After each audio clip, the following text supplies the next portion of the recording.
2018 میں سازش کے ذریعے ایک اناڑی کو ملک پر مسلط کیا گیا۔ بانی پی ٹی آئی نے ملکی معیشت کو بہت نقصان پہنچایا۔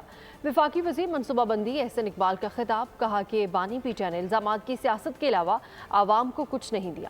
عوام کو سہولیات کی فراہمی مسلم لیگ نون کا منشور ہے۔ 2018 میں ہنستے بستے پاکستان پر ایک اناڑی کو لا کر بٹھا دیا گیا۔ عمران نے بھی پاکستان کی معیشت کے ایکسیڈنٹ کیے۔ جب بھی اس کے پاس سوال ہوتا تھا کہ تمہارا پروگرام کیا ہے، تمہارا منشور کیا ہے، اس کا ایک ہی جواب ہوتا تھا، فلاں بھی چور اور فلاں بھی ڈاکو۔ وہ پوری قوم کو چور اور ڈاکو بناتا تھا۔ ہم نے کبھی کسی پر گالی گلوچ نہیں کی، ہمیشہ اپنے تعمیر اور ترقی کا منشور دیا ہے۔ سبسکرائب کریں اور بیل دبائیں تاکہ کوئی خبر رہ نہ جائے۔